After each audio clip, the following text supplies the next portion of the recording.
What's going on, everyone? I need to ask you something before we get started. We're pushing hard to reach 1,000 subscribers, and we're almost there. If this content brings you value, if you appreciate the real analysis without the corporate filter, smash that subscribe button right now. It literally takes 1 second, and it helps us keep bringing you the truth. Now let's dive into this, because what's happening in Cleveland right now is absolutely insane. So let me paint you a picture of what just happened with the Cleveland Browns. They just demolished the Miami Dolphins 31-6. It was a complete blowout. The game was over by halftime. The Browns were up so big that they could have put the water boy in at quarterback and still won comfortably. And yet, when the fourth quarter rolled around and it was garbage time, when every single person watching that game expected to see Shedeur Sanders get some playing time, Kevin Stefanski kept Dillon Gabriel in the game, and Cleveland radio host Aaron Goldhammer absolutely lost his mind over it.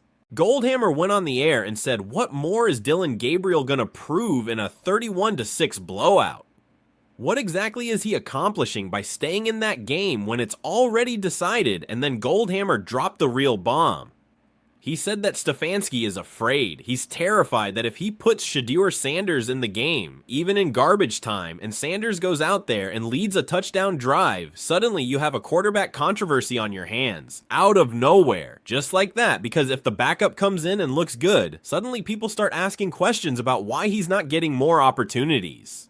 Now, let me tell you why this is such a big deal. This isn't just about one game or one decision. This is about what's been happening in Cleveland ever since they drafted Shedeur Sanders. The kid hasn't gotten a single meaningful rep, not in practice with the starters, not in preseason games when it actually matters, not even in blowouts when there's literally nothing to lose. Kevin Stefanski has completely frozen him out of any opportunity to show what he can do. And according to Goldhammer, it's because Stefanski doesn't want to deal with the possibility that Sanders might actually be good.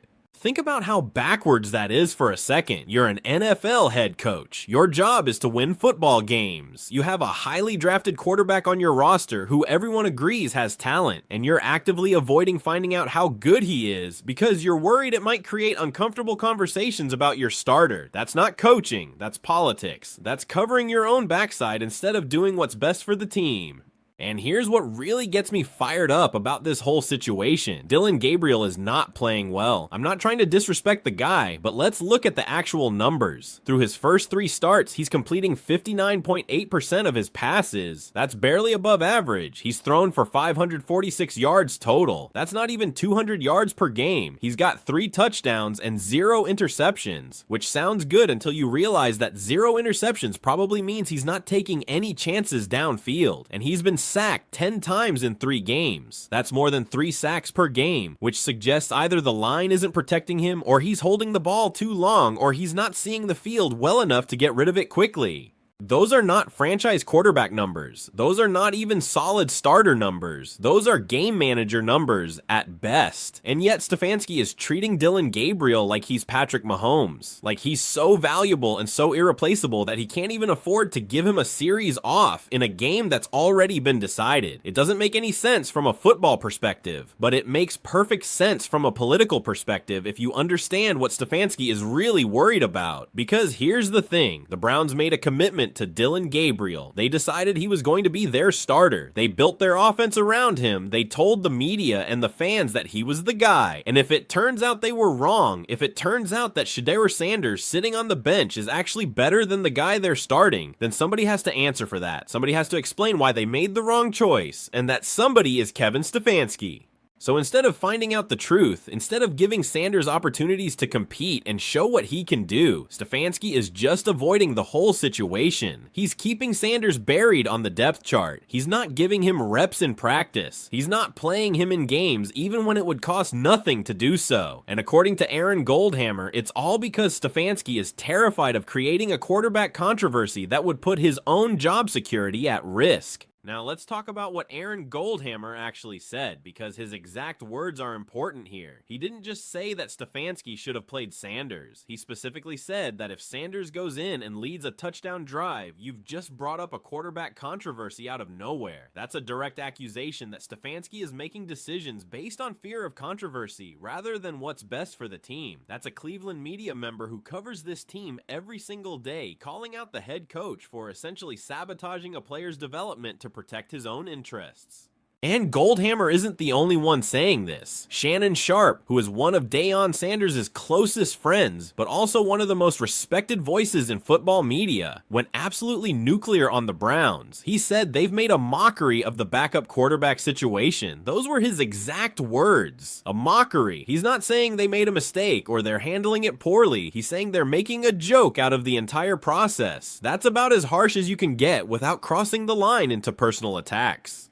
Shannon Sharpe also brought up something that I think is really important to this whole conversation. He talked about how the Browns keep telling their fans that every quarterback they bring in is a franchise guy. They did it with Baker Mayfield. They did it with Deshaun Watson. They did it with Joe Flacco. They're doing it now with Dillon Gabriel, and every single time it doesn't work out the way they promised. So Sharpe is asking how Browns fans are supposed to have any trust in this organization when they keep making the same promises and breaking them over and over again. That's a really good point because it speaks to a larger pattern with this franchise. The Browns don't actually have a plan at quarterback. They're just throwing stuff at the wall and hoping something sticks. And when it doesn't work, instead of admitting they were wrong and trying something different, they just double down on their mistake and hope nobody notices. That's exactly what's happening with the Shedeur Sanders situation right now. They invested a draft pick in him, but they don't actually want to find out if he's good because that would mean admitting they might have made a mistake with Gabriel. Now let's talk about the Dillon Gabriel side of this, because there's actually a really interesting double standard at play here. When Dillon Gabriel was the backup to Joe Flacco, he got first-team practice reps. Stefanski made sure Gabriel was getting meaningful snaps with the starting offense so that if something happened to Flacco, Gabriel would be ready to step in. That makes sense. That's what you're supposed to do with your backup quarterback. You prepare them to play if needed. But now that Dillon Gabriel is the starter, suddenly that same logic doesn't apply to Shedeur Sanders. Now Stefanski is saying that with a young quarterback like Gabriel, you want to make sure he gets a lot of the reps. You don't want to split practice time. You want your starter getting as many reps as possible so he can develop and grow in the offense. Which again, sounds reasonable until you remember that Gabriel is getting those same developmental reps that you're now saying Sanders can't have because it would take away from Gabriel's development.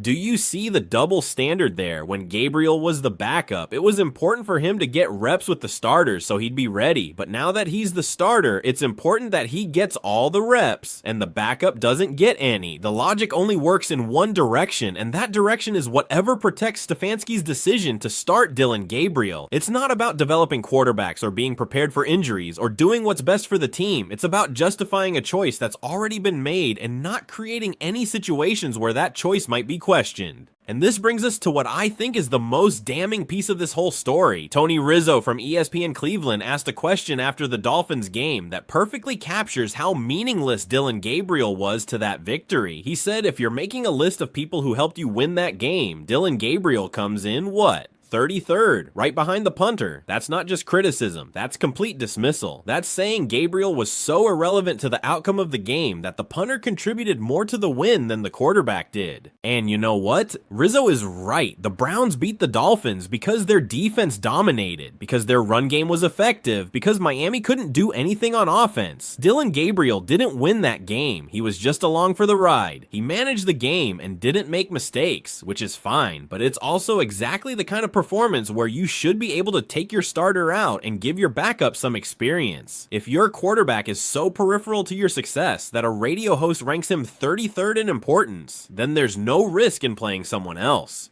But Stefanski wouldn't do it, even with a 25-point lead in the fourth quarter, even with the game completely out of reach for Miami, even with literally nothing to lose and potentially something to gain by seeing what Sanders can do. He kept Gabriel in because taking him out would be an admission that the game was won and Gabriel wasn't essential to winning it, and that would undermine the narrative that Gabriel is the unquestioned starter who needs to be on the field as much as possible. Now I want to talk about something that Myles Garrett revealed because I think it shows a completely different side of this story. Garrett said that Shedeur Sanders has been working with Kevin Stefanski in his office during early morning hours, that Sanders is putting in extra work before anyone else gets to the facility, that the preparation and dedication shows up on the practice field. This is the best defensive player on the team, a future Hall of Famer, vouching for the work ethic and commitment of a backup quarterback who isn't getting any opportunities. What does that tell you? It tells you that Shedeur Sanders is doing everything right. He's not complaining about his lack of playing time. He's not causing problems in the locker room. He's not going to the media and saying he should be starting. He's putting his head down and working. He's earning the respect of his teammates through his preparation and his attitude. And it's still not enough to get him on the field for even one series in a blowout game.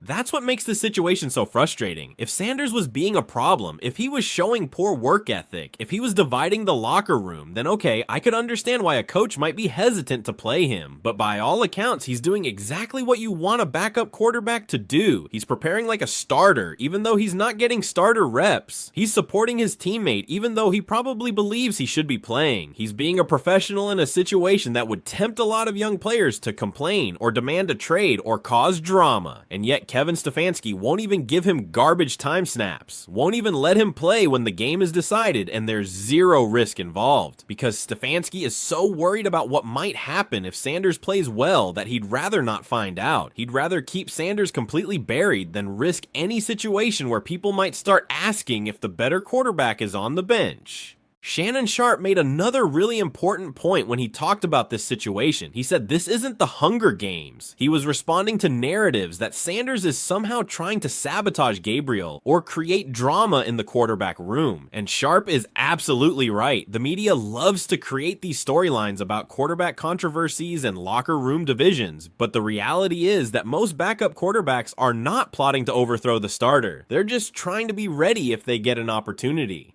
Sharpe emphasized that the quarterback room is about preparation meeting opportunity. It's not about politics or sabotage or drama. It's about being ready when your number is called. And the problem in Cleveland is that Shedeur Sanders is preparing, but the opportunity never comes. He's doing his part. He's working early mornings with the coach. He's earning respect from teammates. He's staying ready, but Stefanski is making sure the opportunity never arrives because he doesn't want to deal with the consequences if Sanders takes advantage of it. Let me also address something that I think is really important here. Some people are going to say that Stefanski has the right to manage his quarterback room however he wants, that he doesn't owe Sanders playing time, that the starter plays and the backup sits unless there's an injury. And technically, all of that is true, but there's a difference between managing your quarterback room and actively avoiding information that could help your team. If Kevin Stefanski genuinely believes that Dillon Gabriel gives the Browns the best chance to win, then he should be confident enough in that belief to let Sanders play in garbage time. He should be secure enough in his decision that seeing Sanders complete a few passes in a blowout win wouldn't shake his conviction. The fact that he's so afraid of what might happen if Sanders plays well tells you that maybe he's not as confident in Gabriel as he claims to be. Maybe he knows that the gap between his starter and his backup isn't as big as he wants everyone to believe. And that's the real issue here. It's not that Stefanski won't play Sanders. It's that he won't play Sanders because he's afraid of what might happen if he does. That's coaching from a place of fear and insecurity rather than confidence and conviction. That's making decisions to protect yourself rather than to help your team. And that's exactly the kind of leadership that leads to mediocrity. The Browns are 2-5 right now. They're not a good team. They're not even close to competing for a playoff spot. This is supposed to be a season where you're evaluating talent and figuring out what you have for the future. And yet they won't even give their highly drafted backup quarterback a single series in a game they're winning by 25 points. What are they so afraid of? What's the worst that could happen? Sanders goes in and throws an interception? Okay, so what? The game is already won. Or maybe he goes in and looks good, and then you have valuable information about a player on your roster. But that's exactly what Stefanski doesn't want. He doesn't want information that might complicate his quarterback situation. He doesn't want evidence that might suggest he made the wrong choice. He wants to stick with Gabriel and not have to answer any questions about whether that's really the best decision. And the easiest way to avoid those questions is to make sure Sanders never gets a chance to show he might be better. Aaron Goldhammer nailed it when he said that Stefanski is worried about creating a quarterback controversy out of nowhere, because that's exactly what would happen if Sanders played well. Suddenly fans would be calling into radio shows asking why he's not getting more opportunities. Media members would be writing articles questioning the depth chart. Other players might start wondering if the better quarterback is on the bench, and Stefanski would be in the uncomfortable position of having to defend his decision to start Gabriel over someone who just demonstrated they can play. So instead of dealing with any of that, he just doesn't play Sanders at all. Problem solved. No controversy if the backup never plays. No questions if nobody ever sees what he can do. Just keep Gabriel in the game no matter what the score is, and hope that nobody notices you're avoiding a potential issue instead of addressing it. But people are noticing. Aaron Goldhammer noticed, Shannon Sharpe noticed, Tony Rizzo noticed, fans are noticing, and they're not buying the explanations that Stefanski is giving about why Sanders can't get on the field, because those explanations don't hold up to even basic scrutiny. You can't say that Gabriel needs all the reps when you gave Gabriel reps as a backup. You can't say you're worried about injuries when the game is already decided. You can't say you're focused on winning when your quarterback is the 33rd most important player in a 31-6 victory. The truth is pretty obvious to anyone paying attention. Kevin Stefanski made a decision to start Dillon Gabriel. He's committed to that decision, and he's not interested in any information or evidence that might suggest it was the wrong decision, so he's keeping Shedeur Sanders on the bench, where he can't complicate things, where he can't make people ask uncomfortable questions, where he can't expose that maybe the Browns don't actually have their quarterback situation figured out the way they keep telling everyone they do. And that's a shame, because Sanders deserves better. He's done everything right, he's worked hard, he's been a good teammate, he's prepared like a professional, and he's being punished for it by a coach who's more worried about protecting his own job security than finding out what his players can actually do. That's not leadership, that's self-preservation, and it's exactly the kind of thinking that keeps teams like the Browns stuck in mediocrity year after year. Shannon Sharpe asked how Browns fans are supposed to trust this organization given their track record with quarterbacks. And it's a legitimate question. They've been through so many quarterbacks over the past 20 years. They've made so many promises that didn't pan out. They've told fans so many times that they finally found the answer, only to be wrong again. And now they're doing the exact same thing with Dillon Gabriel, while refusing to even evaluate whether Shedeur Sanders might be better. That's not a franchise that's learned from its mistakes. That's a franchise that's repeating them while hoping for a different result. And the people who suffer are the players who get caught up in these political games and the fans who keep believing the promises that never come true. So here's what needs to happen. Kevin Stefanski needs to give Shedeur Sanders a legitimate opportunity to compete. Not garbage time in one game. A real chance to show what he can do with the starters in practice and in meaningful game situations. If Gabriel really is the better quarterback, then he'll win that competition and everyone can move forward with confidence. But if Sanders proves he can play, then the Browns need to be honest about their quarterback situation instead of burying the truth to avoid controversy.